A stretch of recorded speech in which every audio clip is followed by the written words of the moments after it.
This session, Poverty to Prosperity, Building Equity into Michigan's Economic Future, is hosted by the Kresge Foundation. Please welcome Deputy Director of Prosperity for the Michigan Department of Labor and Economic Opportunity, Kim Trent.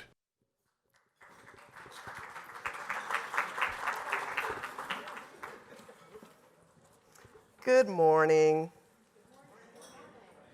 Hope everyone is enjoying this nice cloudy weather that we're having here in Mackinac. It's pretty standard, but we're happy to be together once again after a brief pause. And I think we're going to have a really amazing conversation with some great thinkers this morning. 53 years ago, the Kerner Commission issued a federal report examining the causes of the civil unrest that took place in many American cities in the late 1960s, with a particular focus on the 1967 rebellion in Detroit.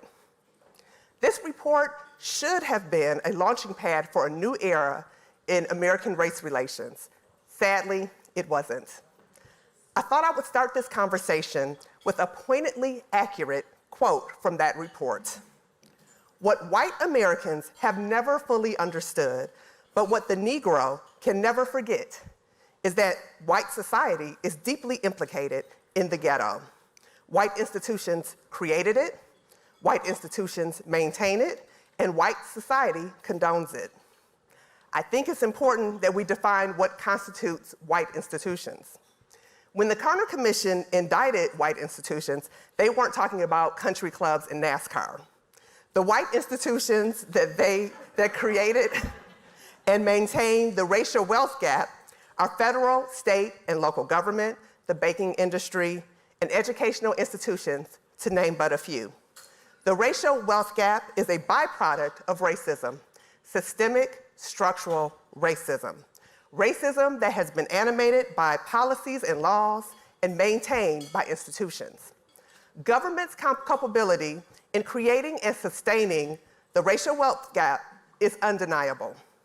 For example, federal housing policies, reinforced by local laws, gave white Americans access to homeownership while locking Black Americans into neighborhoods and communities that experienced disinvestment that often turned them into repositories of blight and desperation.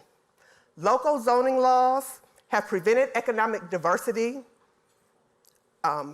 in communities that have strong school systems and desirable amenities. And while it is encouraging that the state's 2022 school aid budget will invest $723 million to close Michigan's K-12 foundation funding gap, and that is an applause line.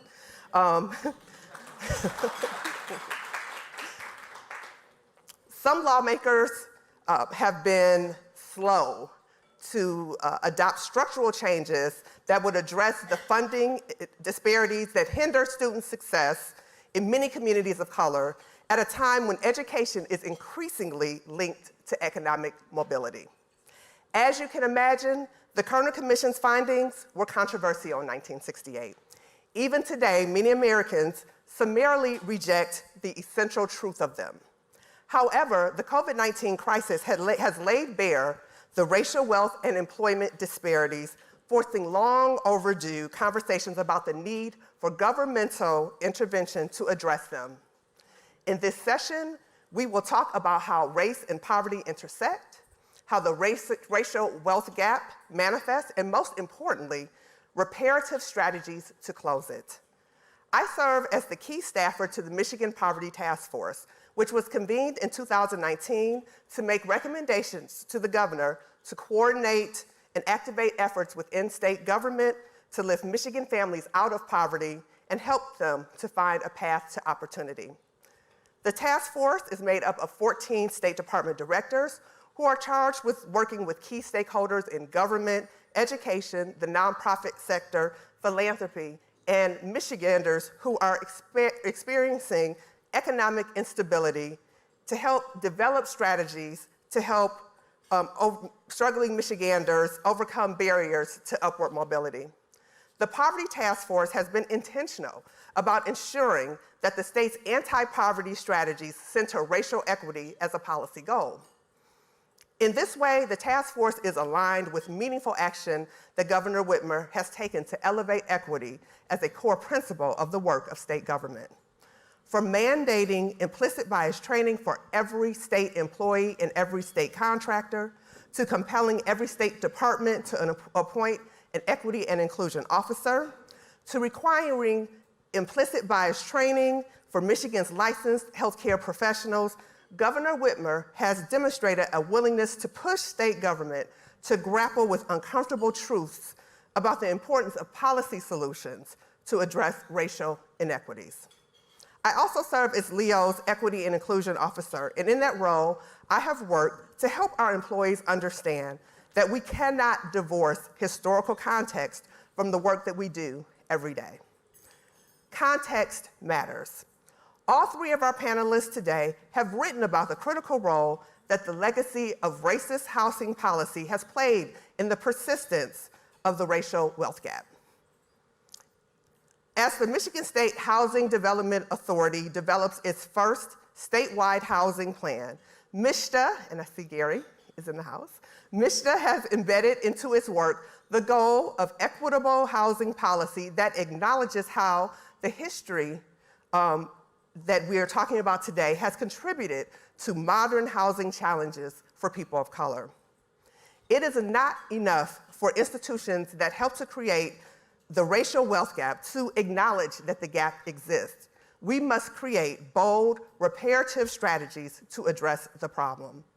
I am excited to be joined today by three of the most innovative thinkers about these issues, and I am hopeful that the leaders in this room will be inspired to action by their ideas.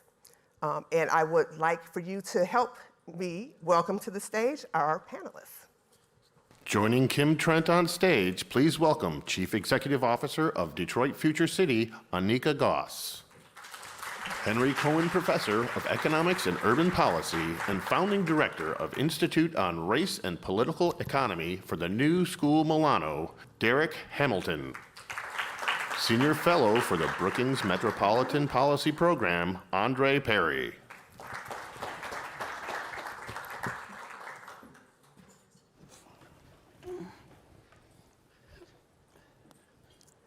So as we have this conversation, as questions come up that you have, please feel free to, there are cards on your table, please feel free to fill out the cards and we will be collecting them, and at the end of our conversation, we want to engage with you.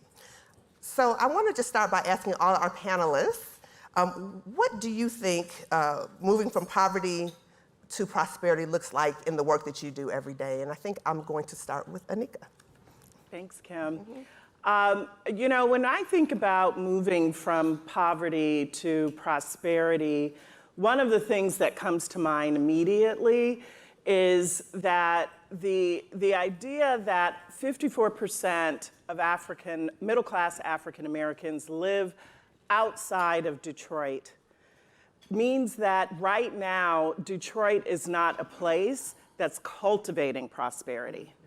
And if you are going to grow your family, grow your own wealth, generate opportunities for you, your family, as an individual, then it means you're moving outside of the city and moving across the region. And this is not unique to Detroit.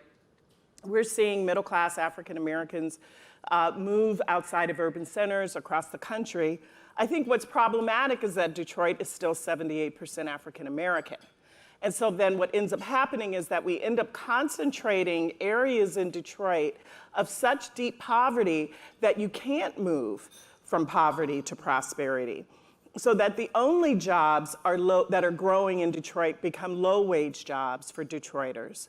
So that our education attainment then becomes limited to only finishing high school so that you can work at this low-wage job. And you just can't achieve prosperity in that way. That is really powerful. I think I'll ask Darrick that question too. So from poverty to prosperity, I guess we would know it when somebody's race, gender, or ethnicity no longer has transactional value. When you can go into the marketplace and you're not diminished because you're black. When you can go into the marketplace, you're not diminished because you're a woman. When I think about prosperity, from poverty to prosperity, the big word that comes to mind is power. The ability to make decisions as it relates to your life. Authentic freedom, not the freedom that's captured by simply laissez-faire markets where if you just liberate markets, people will have freedom. What's absent from that narrative is power. If you enter a transaction and you don't have resources or you don't have any power, then you are subject to exploitation, extrapolation, or you're at the whim of poverty.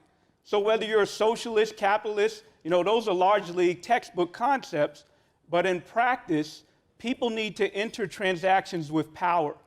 And this is why I support anti-racist economic rights. We need to get beyond notions of, not be limited to our notions of human rights and political and civil rights, but recognize that there are enabling goods and services that empower people so that they have authentic agency in their lives, like the right to health care, like the right to a basic job, like some wealth, some foundation, a capital foundation. I can keep going, but from poverty to prosperity, we would move to a society that enables people to have power and to be able to make decisions as it relates to their lives. Andre? Yes, from power to prosperity, the first thing I think about is that we have to acknowledge that poverty is a man-made disaster, and that racism is a primary tool of that disaster. And if we're ever going to get prosperity, it's going to require that we restore the value that's been extracted by racism. And so, and also, it means that we must prevent poverty from happening. I'll provide just a small plug. Darrick Hamilton and I are working on a project where we are trying to create the framework for equity scoring mechanism, so that just as we score policies' impacts on budgets, we should score policies' impact on various groups, particularly those who have been disenfranchised throughout history. And so for me, it means preventing it from happening in the first place and repairing the damage that's been done over the course of history. And that takes intention, will, and power, but it also takes a moral sort of ethic in how we address these problems moving forward. And we'll get into this a little bit later. But we talk all the time, but there's many ways to inspire economic growth. Will we do it in an ethical way, a moral way, one that is inclusive rather than exclusive? Wow, you set me up beautifully for the next question, which is for Darrick, actually, about exclusivity, because we know that a lot of conversations about economic growth have that model. Can you talk about how we can kind of shift the narrative to a conversation about shared prosperity? I like it. All right, so, our fundamental measure of how well the economy is doing is usually GDP per capita, right? And what's absent in that? Any notion of equity, any notion of morality. So, of course, we need a growing economy with a growing population to be able to fuel additional needs. But if we're myopic in the ways in which we identify and measure our economic well-being, as Andre was describing, then that's problematic. The focus is wrong. We need to recognize that we define the economy. The economy is not some simple positivist endeavor that just is. Any market you define, if you look at, the classic textbook example in economics is a farmer's market. You have to get a permit to operate in a farmer's market. Markets are political constructions. We can define the economy we want, and what we need to do is emphasize human capabilities. We should put that front and center. Our most treasured resource is our people. Capital is important. Capital facilitates people, not people facilitating capital. So capital is useful and should be thought about when we consider our economy, but the end goal should be how well we facilitate our people to be their best selves. That's how we define a moral economy. And again, as I led, when one's race, gender, or some cursory characteristic has any transactional value, that's immoral. That's a problem economy, and we can do better. Andre, can you, maybe building upon what Darrick was just saying, can you talk a little bit about the role of the private sector in, when we talk about entrepreneurship and home ownership and how, they have been factors in wealth generation and the wealth gap. A lot of people know me for my work on housing and business, and my colleagues Jonathan Rothwell and David Harshberger and I issued a report a few years back on housing prices in black majority neighborhoods where the share of the black population is 50% or higher. And we compared those to homes in areas where the share of the black population is less than 1%.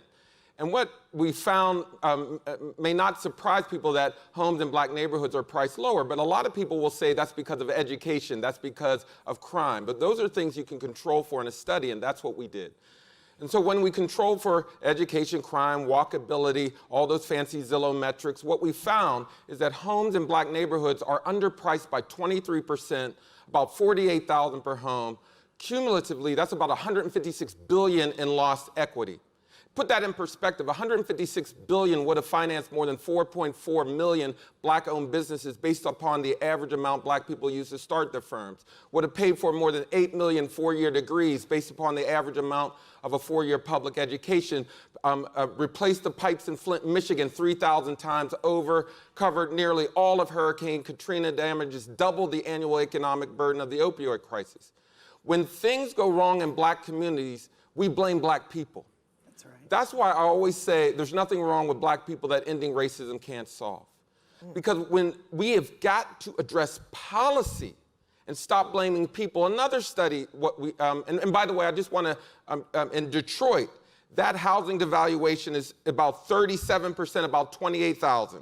In Grand Rapids, about 24%, 29,000. So we are extracting wealth every day in Michigan and blaming black folk at the same time. In another study, and I'll try to be very quick with this, we scraped all the Yelp data to get a sense of quality of businesses. And what we found will not surprise those in this room who are intimately tied to black business, that black, brown, and Asian businesses actually score higher on Yelp, but they get less revenue as the businesses are situated in black places. My housing research shows that the price point of homes is almost as if when people see black communities, they see twice as much crime than there actually is. They see worse education than there actually is. In business, that perception is costing highly rated businesses upwards of $4 billion nationally. There's a saying in the hood that you used to hear all the time, our ice is just as cold. Our ice is just as cold. What the elders knew, that if you don't frequent businesses in black communities, you distort the market in a way where you're forcing highly competitive or quality businesses are competing with lowly quality businesses, and you're just getting less revenue in those places. So I say all that to say that we have got to invest in the underappreciated assets that will show the more growth than investing in the same old tired plans that we have been doing for the last forever.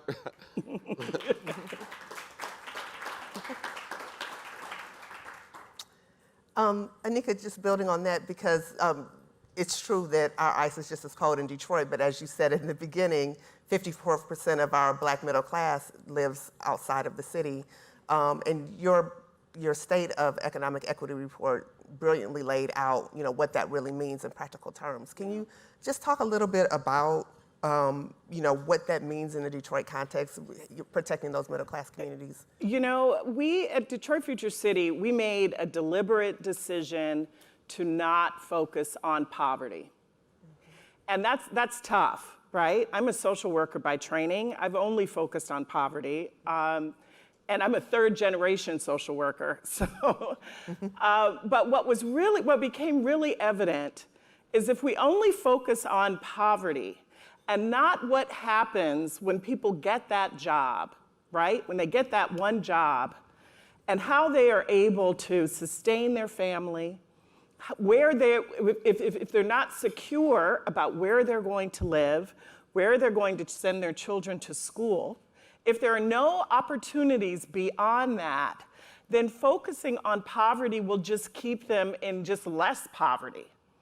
And that can't be the Detroit that we want to build, right? That's not the future of Detroit. The future of Detroit has to be a place where you can grow the middle class that's already there.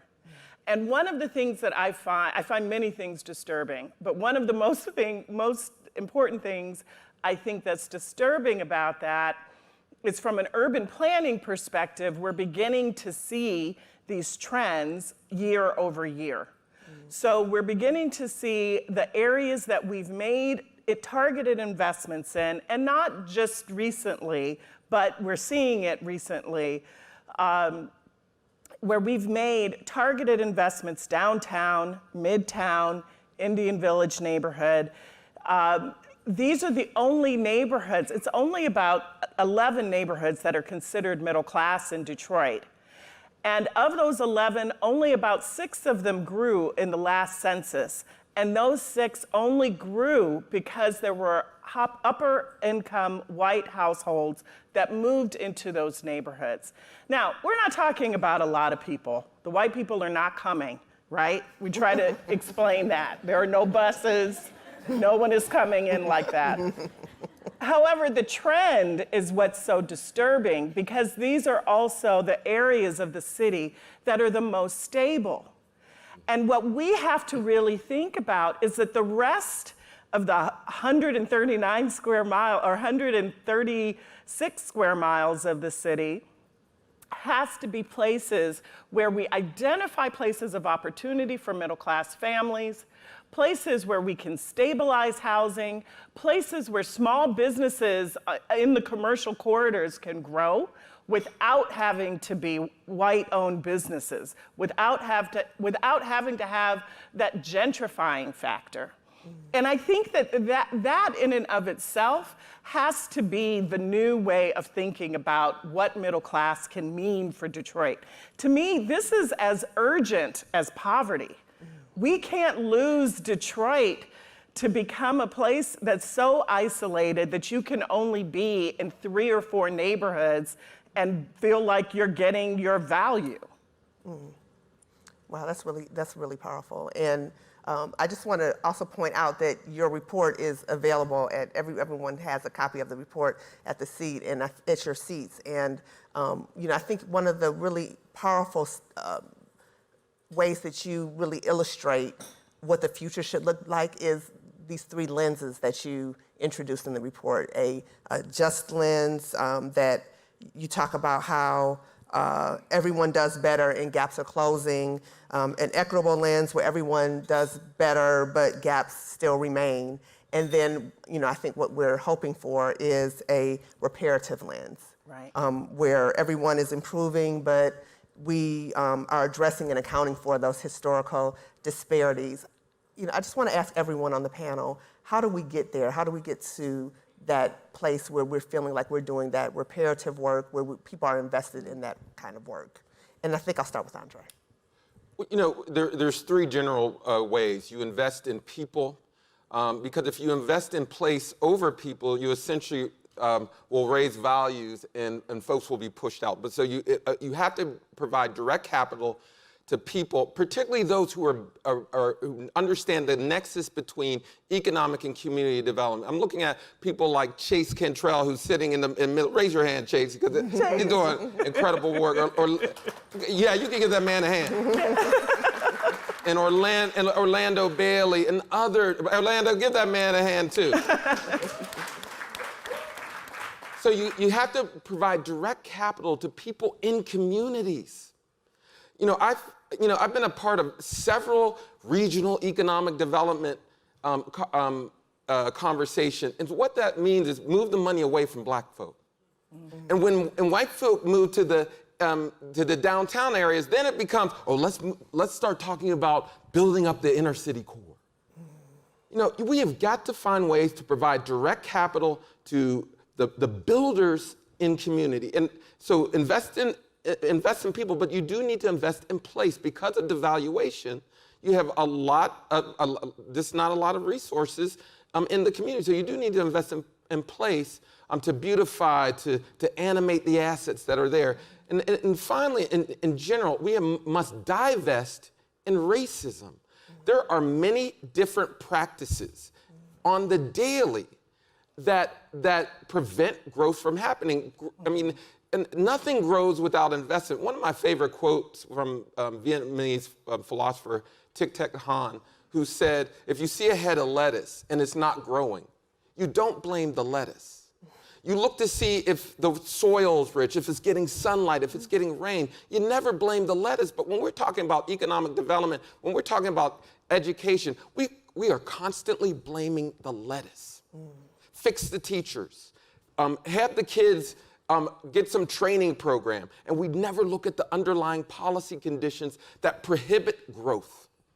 So for me, that's where you begin. You have to invest in the people, invest in place, divest, but understand it's our policies that are causing this. And by the way, just one final thing, we have to be self-effacing about this. The white institutions also included the economic development organizations, the chambers of commerce, the captains of industry that throttled growth in black neighborhoods. This did not happen by accident. And so for us, we have got to realize the power that we have to create change or to maintain status quo. Darrick? So I want to, I guess, try to say some uncomfortable, what I believe to be truths, to not only be provocative, but also to really move us to the point where we want to address systematic racism. Racism can grow an economy. America benefited from slavery if growth is the measure. So the notion that equity is the superior growth model, that's context specific. It could be the case that investing in underutilized resources can lead to greater growth. We know that when a government wants to grow an economy, we often engage in stimulus, and you could have one approach where you stimulate those at the low end of the economy, and you could generate a higher consumption multiplier effect because they have to consume almost by definition. I mean, another structure you could have where you can grow an economy if workers have no bargaining power and they're more vulnerable to extrapolation and exploitation. That's immoral, and that's hopefully not the economy we want and deserve. But we need to grapple with the point that racism benefits people if we focus solely on economic growth and not care about a moral economy. So if we get rid of racism, white people would have to give up white privilege. Now, when we have growing despair and growing anxiety and people start to fear, and those are legitimate fears, we become reticent to give up some of that privilege. The privilege of not being the first fired or the last hired when there's an economic swing in the business cycle. But a shared prosperous economy is another type of economy when we value different things. Just like people care about their self-interested accumulation with no bounds, and that promotes tribalism, we also care about our fellow man. We have not had the opportunity to really present ourselves, man and woman, I apologize. We have not had the opportunity to present those type of values. An economy grounded in sustained, shared prosperity, where again, those things I mentioned earlier, those cursory characteristics have no value in the marketplace. And then let me say another uncomfortable truth, and I promise I'm not going to talk too long. I'm talking to a chamber of commerce. There is the tension between profit and workers. That is a tension that will exist because if profit is the sole goal, one way to generate profit is to extract as much from workers and pay them the least amount, or to offer consumers the highest prices possible without, with something they'll purchase without offering them as much input from your firm in so doing. Those are ways in which we can generate profit. So that creates a tension. Of course, if you have workers that are productive, investing in workers, that can lead to profit, but we shouldn't ignore that other part of the equation. So corporations can go beyond profit because a corporation is based on a public charter. So we can define what corporations value as a society. We can define that they value things beyond profit, that they value things like workers and people, but that becomes a political choice. There's nothing natural about that unless we make that political choice. And I suspect in the room, another point is that corporations are made up of people, and some people have those values that I'm describing. So it's not, I would be reticent to just say corporations are just some functioning thing void of people. They are made up of people. So let me get to the bottom line. If we want to have solutions, we need to honestly grapple with reparations. If we were to look at contemporary context devoid of history that took place, then we will never get beyond our race problem until we address reparations. And reparations isn't just for Black people. There's a truth and reconciliation where we articulate with truth how we got here, and then we won't define poverty in those anti-Black terms as deficient people. We'll know that poverty exists because people lack resources. So that narrative change is good for everyone. And then, of course, it's the most direct and parsimonious way to address the racial wealth gap. But reparations is not enough because capital does what it does best. It iterates, it consolidates, it benefits some, and often excludes others, which is why we need a government that promotes anti-racist economic rights, that ensures that people have a birthright to capital. I talk about baby bonds, for instance. It ensures that people have quality housing, quality health care. When you're most vulnerable, when you're sick, you should not be worried about finance at that point. The stigma of finance, as well as the burden of the cost of finance, when we're most vulnerable, that should not exist. Similarly, if you're going to higher education, we should have debt-free public education. If we value education, then we should provide it without debt for all our people. Simple. We can afford this. Poverty is a political choice, and I could say a lot more, but I know I'm talking on too much. Before I ask Anika to answer that question, I just want to remind you that we do have cards on the table, and we would love to hear from you and hear your questions. And we have folks who will, if you see back in the back of the room, we have people who will collect your cards if you have them. Anika? So I'm going to keep it quick because I really want to get to the questions because there's been so much information today. But the way we're really thinking about, when we think about reparative policy and what that can mean for us, one of the most triggering data points to me was the fact that the value of a loan in Detroit is half that of the value of the loan if you're a small business outside of Detroit, if you're in the metro area. And that one point struck me because I've spent 18 years in working for community development financial institutions, understanding underwriting, understanding investment. And what I understand about that underwriting from financial institutions is that you're starting with a base value, right? You're starting with the average value of the loan for that area. And if in Detroit, if African Americans in Detroit are already starting a half a step behind and have been a half a step behind for the past 50 years or more, how can we create equity for small business or for mortgages if we aren't starting at an even playing field? And so then what is required is a reparative policy that would allow for that equity to occur so that everyone can achieve the kind of lending capital, access to capital that they need to prosper. And so I just really feel like, because I know when we say reparative, that often shuts people down. And I really want to put it in really plain terms so people understand that this is real. This is not what's happening 400 years ago. This happened 2 years ago. 2 years ago, the average loan, right, was half.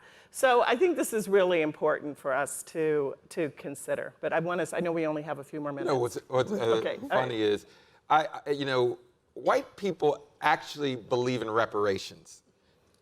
you know, because we've seen it throughout history clearly. Holocaust survivors. Native Americans are not satisfied with the reparations programs, but there was some acknowledgement. Japanese intern, 9/11 victims. White people only don't want reparations when it comes to black people. Like, for me, that's when it becomes uncomfortable.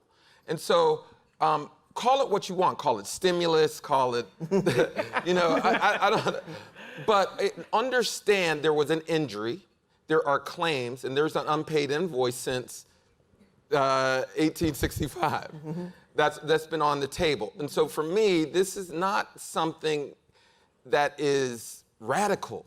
Mm-hmm. It's been done before.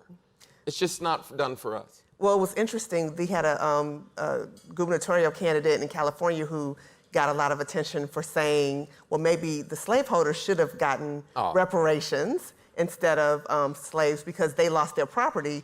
And he didn't understand that actually there were slaveholders who did get reparations. So, that's right. All right, but we're not going to talk about that. We're not going to talk about that. No, but it's well, we don't talk about that, but it's just interesting because, as Andre said, there is precedent for reparative practices to help us move forward in our economy. So, do we have cards that we can talk about? Oh, just one. Okay. So, there's so much work to be done in the long journey ahead. What are the first, most critical steps for us to take? Yeah, and I know we got like a little bit of time and a lot of questions. We still have time. We're good. Yeah, we're good. I'll be quick and just say that we need a government that empowers its people. And the frame I like to use is recognizing that human rights is incomplete if we think only about political and civil rights and don't recognize the role of economic rights, the assurance. And this is not charity, this is not handout, this is empowering people so that they can more adequately realize their human capabilities. Because again, without resources and power, they're vulnerable to the whims of charity or exploitation. That's simple. And I'm a big believer in starting with the basics: housing policy, pay. I mean, obviously, in places like Michigan, child care workers are paid horribly. I mean, horribly. And so, I mean, we have to look at the workforce. We have to look at labor markets. We have to look at housing. Have to look at those who are energy insecure. As you know, as sadly you know too well, tax assessments robbed thousands of homeowners of wealth.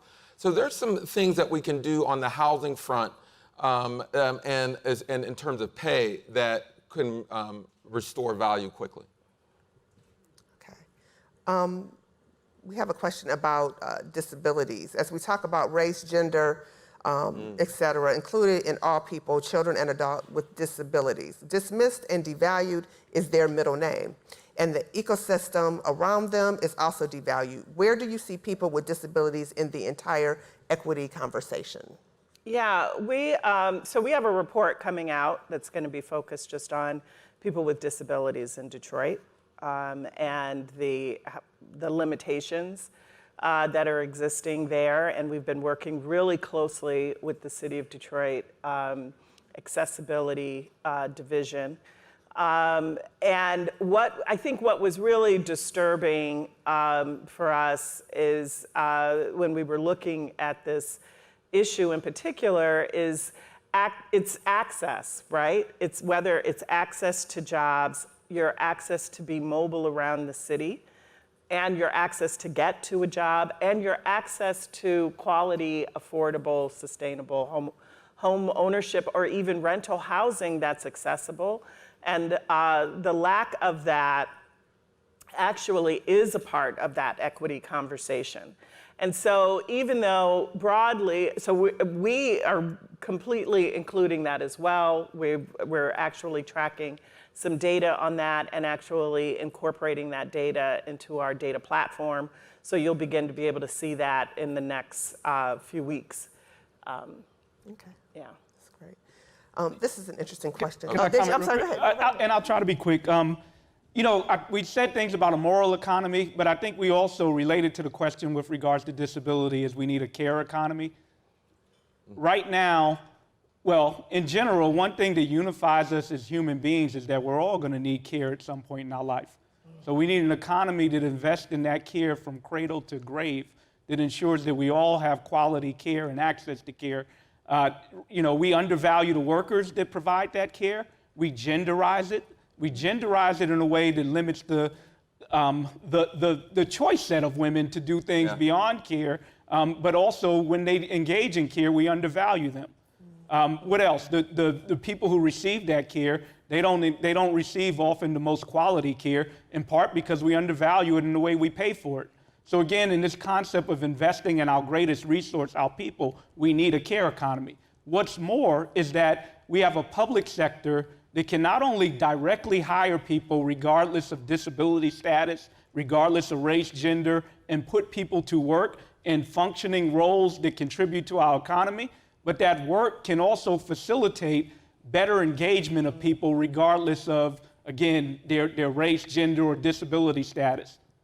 And, you know, something that came to mind is that we must center people of varying ability levels in our planning processes. If you are a city planner and you don't have architects and planners who happen to have a disability, then you're going to fail in providing the physical environment that allows for people to use all 5 senses to get around. I'm blanking on the architect who happens to be blind name, but he is creating structures that enable people of varying ability or works with varying ability levels of people's strengths.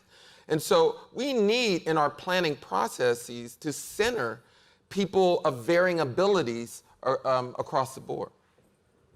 Yep, that's really true and powerful and something that we all should really think about. So this question is about the idea of a shared community. Time and again, we see that American society doesn't operate from a shared lens. How do we move in that direction? Obviously, we're a nation that values rugged individualism. How do we get to this idea that we have shared community? Our current structure is on the ropes. This neoliberal society that emphasizes a laissez-faire, lack of government, if we only just allow corporations to, without any regulation, create a dynastism that's supposed to trickle down to all of us. Well, you know, again, uncomfortable truth, for the last 50 years, we've had growth and the gains of the productivity have not been widely dispersed. So our current structure is on the ropes from both sides of the spectrum. We had a near takeover of the Capitol in January. And then we have large protests in the street, even in a pandemic, clamoring that Black Lives Matter. And, you know, I dare say, and that is because, again, we've had a society where, again, with growth, it has not been widely dispersed. So I guess the concern is that we don't want to have fascism. I hope we don't go to that type of stage where we divide people and we don't have that unified community ethic in America. So that is unfortunately a possibility in this paradigm. But on the other hand, we have another paradigm, another social movement that is arguing that we don't care, we demand that we have a sustainable society. We care about climate change and what it's going to do. We don't care. We demand that women are treated fairly in the workplace. We don't care. We demand that Black Lives Matter. So if we go that route, in my view, if we go that route to build a moral economy that focuses on our shared prosperity, then I think we could have a transformation from this current structure that values me, and individualistic identity so much in a way that can be positive, and we can end up with a much better society. You know, Go ahead, Ann. Well, go ahead, go for it. Go for it. I was just going to say that I feel like it also goes back to, even if you are an individualist and you're only worried about your own gains, if you're trying to exist in an area, in a market that continues to fail because the poverty is much greater than the prosperity in the community, then you're not going to get very far, right? You're only going to get so far. And what kind of community do you really want to live in where the majority of your population is doing so poorly, right? So I have a lot of trouble understanding that mindset. You know, I was going to talk a little bit about individualism and how it plays out in communities, in that we have land use zoning laws that were built to be exclusive, to keep people out.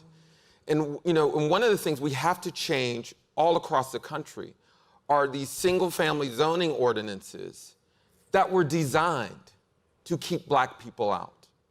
In addition, we do need new ownership models in terms of housing and land. Because if you live in some areas of the country, this may not be true in Michigan, where there are thousands of properties priced below a point that a bank won't back with a mortgage, and we need new loan products, essentially get low-income renters into those homes, and we need investments to develop these places. But if you live on the West Coast, in San Francisco, and you're a teacher, I mean, we won't even talk about other working class jobs. It is almost impossible to purchase a home without some radical change. So that doesn't just mean that we should do these things in San Francisco or in New York City. We need new ownership models that encourages inclusion in Michigan, because we are built to segregate. We are built to exclude. And, you know, the way we live, the way we work, I can always point to a policy that encourages it. And then when I come to events and programs like this, we talk about programs, giving kids programs, and maintaining the structures that we know will produce exclusion. Can I say one more thing about that? I think, just to add to Andre's point, that it is so, I think what we're seeing right now with the heat environment, the climate change, all of the rain that we're getting in Southeast Michigan, what is also most visible are the neighborhoods where we have not updated infrastructure at all. And not even neighborhoods, communities, cities, areas, right? And how that ends up translating, we can just put it in a climate change silo over here, but it is also a market devaluation, right? Because then these are also neighborhoods where the infrastructure is so poor that it floods every time it rains. And that these are areas that have long-standing vacancy and blight in the same neighborhoods for 30 years, 40 years in some cases. So how we think, or poor sidewalks, poor streets, poor lighting, this is all connected. And I really feel like when we think about a shared prosperity in the community, we have to also think about what the infrastructure investment costs. That's a part of that as well. It's not just a siloed economic structure. Okay, so we have two more questions. Okay. So that we'd love to get through. And one is about, I think that we've had some pretty compelling arguments about why reparations are something that we want to look at as a model.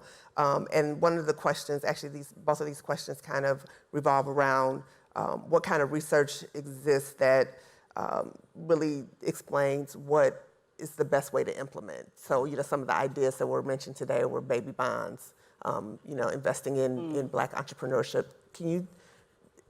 What do you think are the best vehicles for reparations? You know, I think there are several, because there are several injuries that were caused by racism. So if you're talking about slavery, you're essentially about cutting a check when you're talking about housing discrimination, you're essentially talking about down payment assistance, tax credits, the like. If you're talking about education, you're talking about scholarships of some free college. And just to give you an indication of what some type of reparative practice would look like, the one bright spot we saw in housing was that millennial home ownership actually went up a tick during certain quarters of the pandemic.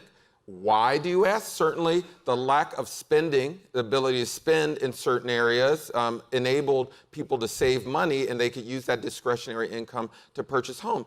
But do not discount what the power of freezing student loans has done for Black Americans. That's right. That when you cancel student debt, you see an eliminating the wealth gap effect at almost every single level. So the more debt you cancel, the more we close the wealth gap. And the reason why I say that, remember, Darrick actually was one of the first writers on this that I saw, because there was this meme out there that debt cancellation is regressive, that it only helps the rich. And actually that meme continued even during the pandemic, where people were actually saying, we're helping doctors with canceling student debt. That's all we're helping, as if doctors aren't providing a service. But when we looked under the hood on that, man, canceling student debt really helped close the wealth gap, particularly among those with low wealth to negative wealth. That's right. And across different strata. So there are many different reparative programs that you can implement, but it really depends on the claim that an injury that you have. Yeah. You want to go? No. Okay. I want to be clear that those things that Andre described are useful, beneficial policies, but they're not reparations. Yep. Right? There is, if we're clear, reparations is very specific. It's very specific, which is it's defined as truth and reconciliation of the ways in which our country, through government-facilitated policy, either extrapolated, exploited, or basically engaged in terrorist act through violence against the community and limited their capacities to grow. And when they did grow, were always subject to political confiscation. And I can go through the history, and we all know the history, and find specific examples. Well, not all of us know the history. So we can, there is that history, and reparations would not only be the acknowledgement, but the redress of it. And that's soul cleansing. And if we're not at that political moment to do it today, hopefully, I believe in the trajectory of justice, we'll get there. And it's also feasible. The question of feasibility, we've seen our government with capacities to intervene in our economy with large sums of resources because we are a sovereign monetary entity. We can pay for things that lead to productive use. There's precedent, and I can go through that precedent. But I know our time is running short. I just want to go and talk about the anti-racist economic policies, some that Andre described.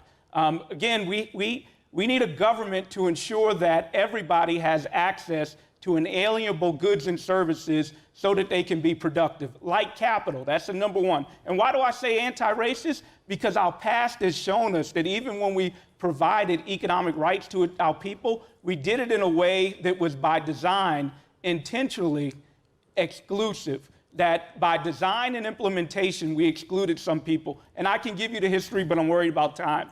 But also, let me just say the issue of can solving debt close the racial wealth gap. So I'm going to push back a little bit and say that the most direct way to close the racial wealth gap is capital. Yeah. It is wealth that begets more wealth. It is having access to some capital. Most Americans save passively. They have an asset that passively appreciates over your lifetime. And what's the critical ingredient? To own a business, to have a debt-free education, to purchase a home? Capital.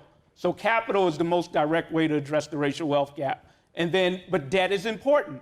Debt leads us to indentured servitude as it relates to debt. If people are subsistence populations paying onerous interest rates so that all their income is going towards a financial sector that's extracting from them, then they have limited capacities to get out of their hole. And the last thing is that Andre cited that uptick in millennial home ownership. We should recognize that right before the pandemic, millennials were generationally low in their home ownership rates, dating as far back as the greatest generation that came out of the Great Depression. And what's more, amongst millennials, the racial wealth gap is as large as it's ever been since we've been recording home ownership inequality. So we need to be concerned, but we don't. That's not our destiny.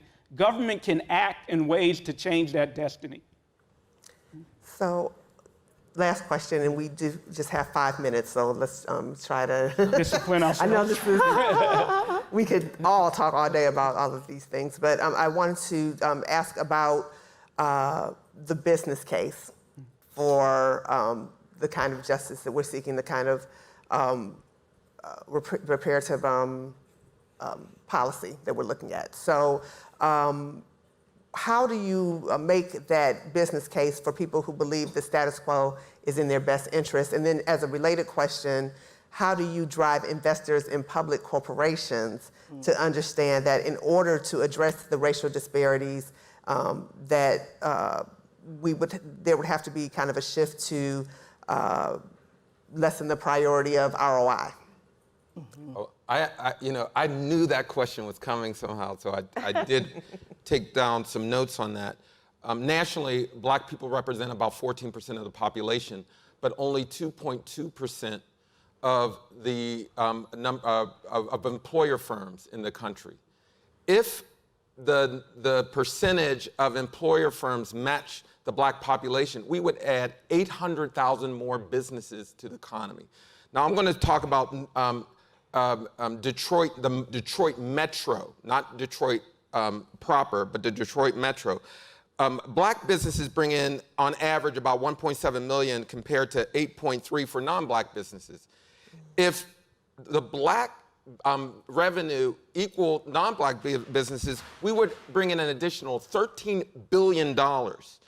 If Black businesses comprise the same percentage of the percentage of Black businesses were comprised of the same number as Black people, and we paid them what we pay non-Black businesses, those employees, we would see $3.3 trillion added to the local economy, 500,000 jobs created. In this regard, again, equity is stimulus. If people understood that when you invest in Black business, you invest in the entire community. And this goes back to what Darrick said earlier, that this is about a moral issue. Because, we can go on, we have gone on, generation after generation after generation, throttling Black growth while white businesses succeeded in some cases. Now's the time to have a different growth model, and we can actually expand the proverbial pie, grow the proverbial pie in the process. And so if people understand what is possible by not cutting your nose to spite your face, and giving people the power to change those structures that are prohibiting that growth, then we can see dramatic change in a relatively short period of time. So you all are a very polite audience. I can tell by some of the questions that have been asked. Maybe we are impolite guests here. But I'm going to push back a little bit on Andre. I'm going to push back on the business case for investing in an equitable way. He may be right, but he also may be wrong. These figures that he cite, perhaps they don't do enough dynamic scoring. Perhaps we could be overall at a higher growth rate if we continue to allow for exploitation and extrapolation. But maybe he's right. But here's my bottom line. The bottom line is that we're in the wrong paradigm if that's our sole measure of success. We should do it because it's the right thing to do, plain and simple. We should do it because it's the right thing to do, plain and simple. And then, I'm going to say a couple other things.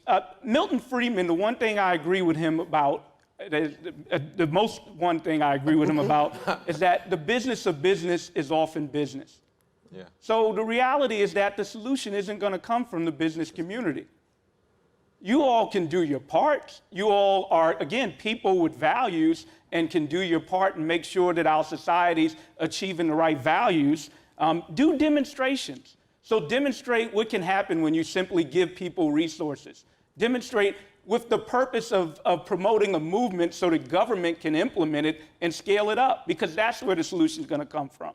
You can provide demonstrations, you can do your part, but at the end of the day, it is government that's going to have to instill a moral economy to make this part, and government has been culpable. So government has acted in ways that have facilitated business communities to the detriment of its people in the past. Again, that's our hard, cold truth that we need to recognize. So again, that sounds like a good truth to end on.